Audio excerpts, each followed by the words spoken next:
Yes, sir. Vishal, Yes, sir. One, sir. One. afternoon. Good afternoon, ma'am. Please sit. Vishal, I have to say you got a very fascinating DAF. Thank you. You've got so many prizes. One doesn't know what to ask you. Let me start with flute. Which flute do you play? Bamboo or metal? Sir, bamboo. Bamboo flute. Do you learn classical? Ma'am, I've started with the classical last year only. Earlier, I was playing it for recreational purposes, so I was playing Bollywood tunes and all. Now I've gone into some classical things. You have a guru or you're learning from a music school? No, ma'am. As I'm living in Delhi and preparing for the exam, so I'm learning it on YouTube. On YouTube. Wonderful. So you've marched in Republic Day parade for NSS. Yes, sir. On Kartavya Path. Yes, sir. So how was the experience? It was a wonderful experience. Like when you march through those 2-3 kilometers and the entire, what we are told is that the entire nation is watching you, and then you salute the president of the country. So it's a wonderful experience. It's a once in a lifetime experience. And being from a military school, it was, I guess, one of the last times I can go this close to the army, as I'm medically unfit and cannot join it. Okay. I've also done the parade, but way back in 88, I think. No, 78, sorry. It's a wonderful experience. What time do you have to report for rehearsals nowadays? Sir, ma'am, they called us at 3:30 in the morning. 3:30, right. That has remained unchanged. So you were best speaker in university debate on the subject of role of women in a peaceful world and importance of literature in human life. So you see, it's often said that women have no place on the table at which vital decisions regarding peace and security are taken. So how can they actually play a role in a peaceful world, because they are not in decision making positions? So this is, ma'am, what the debate was about, how women, bringing women to the table can actually lead to a peaceful world. There's this new thing called feminist foreign policy, keeping in mind human security rather than national security, which is done far more better by women, as was also written in a book, Ethics of Care by Carol Gilligan. So we have taken it from that perspective. And other than that, even in climate change, we have ecofeminism, which says that climate needs to be and earth needs to be treated in a more caring way, which can be better done by women if they are in a decision making position. So, ma'am, that is what the basic premise of the debate was, and how we can bring women to the table. So this feminist foreign policy, do you know names of a few countries which actually have a feminist foreign policy? Yes, ma'am. I've heard about Sweden and other Nordic countries who follow feminist foreign policy in a more vehement manner rather than other nations. So, these are the nations. Okay. And your optional was, I think, international relations. Yes, ma'am. Political science and international. International relations. So, what are the chief challenges for India, as from a security point of view, as we start the year 2024? Everybody is saying this is going to be a very, very challenging year, both globally and for India. But let us stick to India now. Ma'am, major security challenges, as we have seen recently, the amount of terrorist attacks and deaths in the valley, in the Kashmir valley, they have risen. So we have one security challenge there. Then again, we have elections in Bangladesh. So if the current government is overpowered democratically, then we might face a challenge of border infiltration and other anti-India activities, as was seen before Sheikh Hasina government took over. So that is another challenge. Other than that, we recently saw, like yesterday only, there was a piracy attempt and a ship was hijacked where they had an Indian crew. So piracy in the Indian Ocean and the Arabian Sea area, so it is also rising as a challenge. Other than that, we also have drugs, as we are at a center where we have the Golden Crescent and the Golden Triangle to our sides, which results into drug infiltration, drug smuggling. So this is again an internal security challenge. So I guess those are the four major challenges. Other than that, in the international domain, we have the two wars going on right now. So maintaining a very, let's say, balanced approach, a balanced position by India in both the wars would be a challenge again. So I guess, ma'am, those are the challenges that come to my mind right away. You did not mention our challenge at the borders. China is standing right there. Yes, ma'am, that is also a challenge. But I thought the major challenges that I named were ahead in priority than China at the moment, as it is somewhat in talks stage. Okay. Thank you. Thank you. Going by your details, you had a good rank in the NDA exam. Yes, sir. Then what prevented you from joining NDA? Sir, I wanted to join the academy very much, but I could not join due to a medical problem. I have a ear perforation, that is a minor hole in my eardrum, which is technically a criteria on which I will be rejected in army medicals. So I was rejected twice, so I could not join. Then considering your military academy, military school education and your curricular activities, why have you not opted IPS as your first choice? Sir, after I came out of the school, after studying for 4 years for the examination as well as doing my graduation, I realized that IAS, the service, has a better, let's say, in IAS, I would have a better opportunity and to work in various diverse fields. IPS would restrict me to law and order, security, intelligence challenges, which are very important. But at the same time, I thought that I would do better in IAS because I have been interested in various fields during this 3 to 4 years in social services through NSS. So I guess I would do much better there. That's why I opted for IAS. And again, that was based on my limited understanding of the service. So that's all. You have been a student of St. John's, Agra. Yes, sir. Can you name any famous Indian national leader who has been an alumna? Sir, national leaders, one of our presidents, Shankar Dayal Sharma ji, he was also from St. John's College. So he was the national leader. Okay. Reading books non-fiction. Yes, sir. Any recent one you have read? Sir, I am currently reading The Ocean of Churn by Sanjeev Sanyal. Okay. You mostly read Indian authors or foreign authors also? Sir, I do not restrict myself based on authors, although I prefer to read on certain subjects only. Like? Like, I am very much interested in poetry.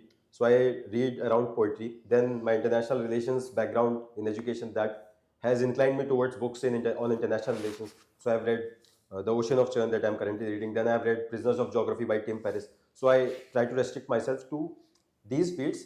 But again, once we start reading, we are not restricted by certain parameters. If we find a book interesting, we pick it up and we start reading it. You don't have any interest in fiction?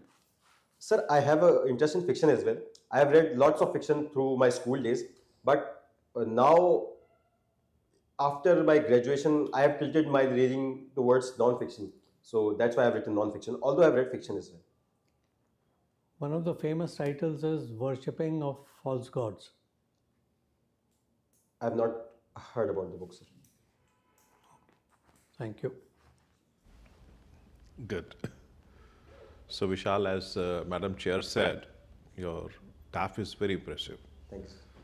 And that prompts me to ask at which gharana of flute, classical flute, you are pursuing? Sir, if I was learning from a guru in an offline academy, then I would go for a gharana. But currently, I am trying to gather information from YouTube, learning just the initial techniques of flute, like we have gamakas and means. So just doing that. But in Once terms I am of done with listening, that- which gharana you think that Sir, would attract you? I would maybe go for Banaras gharana. Banaras. Yes. And who is one of the most famous exponents of Banaras gharana flute? I have listened to the flute of Dr. Rajesh Prasanna ji. So that maybe tilted me towards Banaras gharana. Once I would listen to more music, maybe I'll change my mind. Okay, okay. Now coming to a more substantive question, or rather discussion. You are from Manpuri, okay? Yes, sir. And you also have provided your choice as in the cadre I'm seeing is Uttar Pradesh, Bihar, Jharkhand, and Odisha. That's your choice, which if I Those are my zone 1 choices, sir. zone 1 choices, okay, whatever it is, okay. But these are the states, no, which are beset with a lot of administrative challenges. Yes, sir. A lot of administrative challenges, and your first choice also is IAS. So, what do you think should be the developmental priority in these states? Topmost developmental priority, topmost. Sir, first developmental priority of any state should be development of humans, human resource development. I would say, vocational training and skill development would be my first priority, as we have seen the phenomena of jobless growth, that even after having certain amount of infrastructure, we are not able to provide jobs. So focusing on vocational training along with manufacturing and providing jobs to people, which would set off a loop, a very virtuous spiral, which would automatically lead to other spill over to other domains. So I would say human development through skilling and vocational. Employability. Yes, sir. You say employability, okay. Yes, sir. Employability. Okay, okay. But doesn't that contradict with the kind of model which has been pushed by the present government in UP? Because UP government prioritized, and everybody sees so, that law and order is one of the most primary criteria of development. So once law and order is established, rule of law is established, then most of the things flow on its own. Okay, and with your background of military training and all that, don't you think that that should also be one of the topmost thing in terms of administration? Definitely, sir. Law and order has an important role as well. And once we have a good law and order situation, in investments flow in, even employability automatically increases because people are. So that is why I'm asking topmost priority. But sir, I would still say that employability and skill development should be the priority. And the government is maybe planning to move after law and order towards employability. They have also done. They have also tried to open ITIs. So I guess they are moving in that direction as well. Okay, okay. Yeah. Vishal, Yes. you are a student of history, geography, political science, and you have chosen international relations Yes, sir. as your subject. Who can be called the pioneer of Indian diplomacy? Sir, I would name the first Prime Minister of the country, Dr. Jawaharlal. Shri Jawaharlal. I'm going much older than that. Sir, Chanakya, and also known as Kautilya, would be, I would say, the first pioneer of Indian diplomacy, as he saw the challenge of Alexander in the national sense, that Alexander's attack and invasion coming towards India. Therefore, Okay. his So, what was his Chatushpad? Do you know? no, sir. I have heard In about what? four. Yeah. Four upayas, Chatur upay, that is the Sham That Dam, is Sam Dam, Chatushpad. Dandabhed. Samdam Dandabhed. Yes, sir. Okay. What is at the center of current Indian foreign policy? If you have to put it in a phrase, what phrase symbolizes Indian foreign policy to the best? Sir, I would take a phrase from Dr. S. Jayashankar's book, The India Way. We have to engage USA and bring Japan into the picture. No, we have to I'm manage not, Russia. I'm not hinting at that. Yes, sir. I would say that there is one particular shlok in Sanskrit which signifies Indian foreign policy. Vasudhaiva Kutumbakam. Do you know the full shlok? Have you read Sanskrit little? I have not read Sanskrit, but I can recall the meaning of the entire slok, Tell me. which is somewhat like to the small-hearted, their family comes first, but to the large-hearted, the world is an entire family. So I guess that is the meaning Ayam of that. nijah paroveti ganana laghuchetasam udar charita nam tu vasudhaiva kutumba. Yes, sir. Okay. You are interested in reading and writing poetry. Yes. Do you do that in English language or Hindi language? Sir, Hindi language. Which is your famous favorite poet? My favorite poet is Ahmed Faraz. Ahmed Faraz. Yes. Not a poet. He is a shayer. Uh, yes, sir. A poet Okay. in Urdu language. All right. So Ahmed Faraz की कोई शेर बताइए. One of his ghazals that I really like is, as I have it on my wall as well. अब के हम बिछड़े तो कि शायद कभी ख्वाबों में मिले, जिस तरह सूखे हुए फूल किताबों में मिले, ढूंढ उजड़े हुए लोगों में वफा के मोती, ये खजाने तुझे मुमकिन है खराबों में मिले. And sir, Good. these are the first Have you two heard of poems. Rahat Indori? Yes, sir. Do you like him? I've read his work. Do you, and I like do him. you remember any of his shares? Not right now. Okay. You have already mentioned about flute. Yes, sir. Flute is classified as what kind of instrument? Classified as What kind of instrument? it is a blowing instrument, which is a wind instrument. Wind instrument. Yes. Name 3 more wind instruments. We have harmonica, the mouth organ. Okay. We have saxophone. We have we have shehnai. Shahnai. Okay. All right. Vishal, how are you feeling now? Good, sir. Okay. You are from Manpuri, Uttar Pradesh. Yes, sir. What Manpuri is famous for? Sir, Manpuri is a small town. Its dal mot is famous. It is a sort of snack. So that is one thing that it is famous for. There is also a political event that takes place. Yes, sir. It over is there. also a politically important constituency for Samajwadi Party. Okay. They have been winning there since a long time. Okay. Why Eastern UP is underdeveloped than the Western UP? Sir, I feel there are multiple aspects to it. One is the spillover of the NCR region. The second is the ancient regions, because over a period of time, being closer to the centers of power, it has led to development of this. Then the third is the Green Revolution, which was far more successful in Western UP than was in Eastern UP. So I guess, sir, these are the 3 reasons that come to my mind. We have recently graduated in 2022. Yes, sir. Okay, so this was your first attempt. Yes, sir. Very interesting. Okay, one more question I have from Uttar Pradesh. Do you think there is a culture of impunity in Uttar Pradesh, and why? Sir, there was to an extent a culture of impunity in Uttar Pradesh, because there being certain sense of because it is a state which is highly rural, and then we have criminalization of politics, which leads to money and muscle power turning into political vote bank and political power, which leads to a culture of impunity, because when we have the wrong people in power, so wrong people in the wrong place, which automatically would lead to that sort of a system. So I guess criminalization is the chief reason which leads to this culture of impunity. Your father is a head constable. Yes, sir. Okay, can you tell me why Prakash Singh guidelines are not being followed by state government? Sir, there are multiple reasons to it.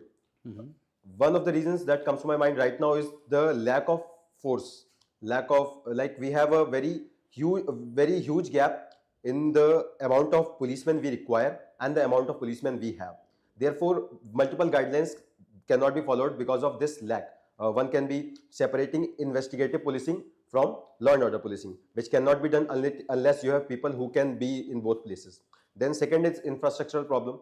We cannot make forensic labs until we cannot make forensic labs throughout the country, until we cannot provide a policeman with technical training, we will not be able to have a modernized policing. Therefore, I guess these are the 2-3 reasons.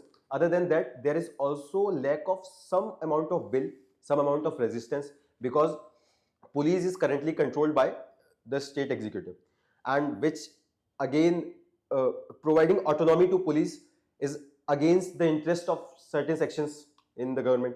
Therefore, I guess there is also that resistance. So I guess these are the 3 reasons that come to my mind right now. Okay, there's a sense of fear in general public from the police. What are the reasons for that?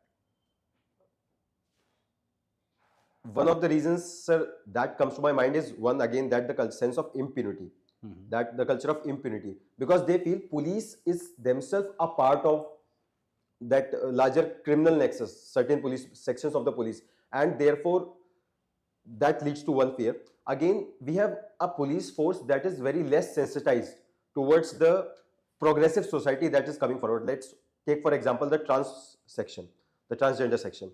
They are afraid to even register FIRs with the police because they think that the policemen would not listen to them, as they are not sensitized enough to look at their problems from their lens. They still follow that sort of feudal mindset of not looking at transgenders as equal people. So that is one reason, lack of sensitization, and police, certain section of the police being a part of the impunity nexus. So I guess these are the two reasons that come to my mind. Has government worked for police sensitivity? Any kind of policy is there? Yes, sir. Although I'm not aware of a larger policy, but we have camps by NGOs, we have workshops by NGOs.